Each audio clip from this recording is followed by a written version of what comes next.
Salve, Wanyambe. Selamat pagi saudara-saudari yang dikasihi Kristus. Mari kita mengawali hari baru dengan mendengarkan firman Tuhan yang diambil dari Injil Markus pasal 2 ayat 23 sampai dengan 28. Tuhan bersamamu. Inilah Injil suci menurut Markus.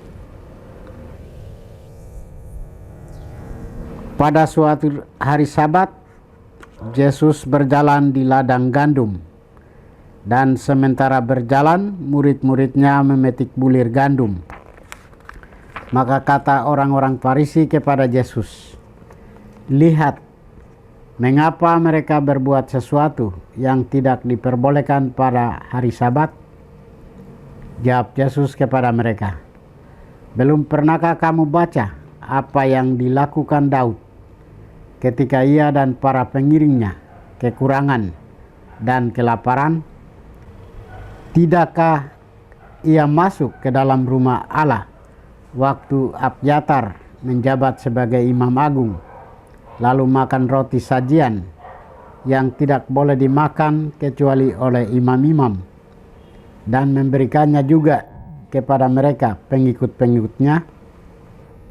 Lalu kata Yesus kepada mereka, "Hari Sabat diadakan untuk manusia, dan bukan manusia untuk hari Sabat.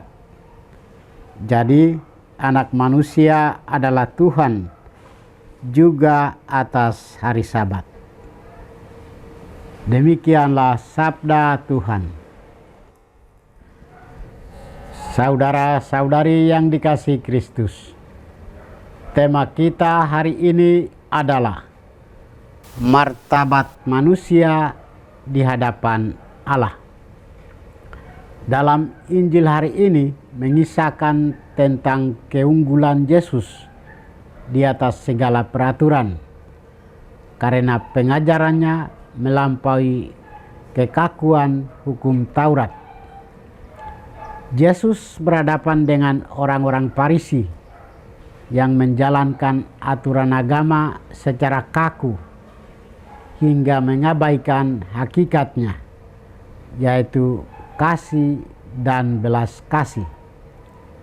Ketika mereka menegur Yesus dan para murid karena memetik gandum pada hari Sabat, Yesus menjawab, "Hari Sabat diadakan untuk manusia, dan bukan manusia untuk hari Sabat."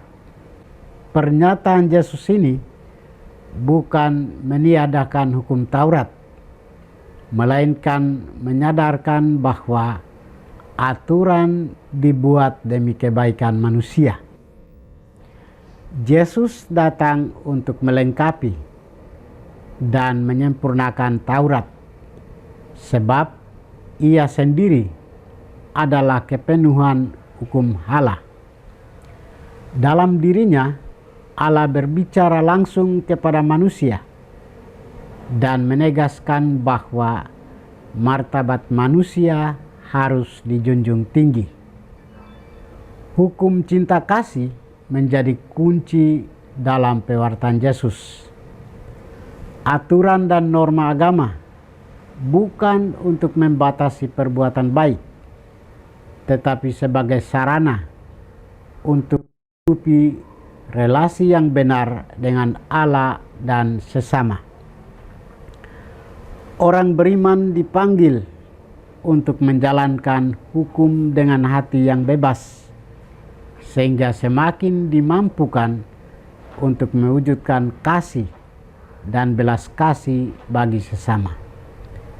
Saudara-saudari terkasih, sebagai pengikut Kristus dan yang percaya kepadanya, kita diajak untuk mentaati semua aturan dan norma yang ada dalam kehidupan kita dengan tulus, sadar, dan bertanggung jawab, supaya dengan semuanya itu kita semakin mampu mewujudkan iman kita secara bebas. Marilah menaruh pengharapan pada Allah dalam diri putranya. pengharapan yang membawa kita pada suatu pembebasan dan kekudusan sebagai anak-anak Allah. Hiduplah dalam kasih dan harapan. Hargailah diri sendiri sebagai makhluk yang luhur dibandingkan dengan segala aturan dan norma. Tuhan memberkati kita.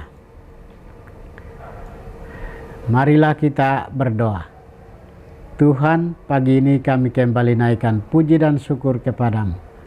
Terima kasih karena Engkau sudah kami saat kami tidur maupun bangun. Terima kasih untuk udara sejuk dan segar pagi ini.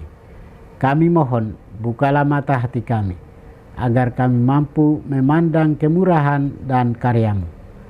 Rahmatilah kami dengan kuasa Roh-Mu, agar kami mampu untuk bertobat dan memuji serta memuliakan-Mu melalui pekerjaan dan pelayanan kami hari ini. Kristus terang dunia, berkatilah keluarga kami. Jadikanlah kami alat kasih-Mu dan pantaskanlah kami menjadi hamba-Mu yang setia. Demi Kristus Tuhan dan pengantara kami. Tuhan bersamamu. Semoga kita sekalian, orang-orang yang kita kasih dan doakan, seluruh aktivitas kita hari ini dibimbing, dilindungi, dan diberkati oleh berkat Allah yang Maha Kuasa, Bapa dan Putra dan Roh Kudus.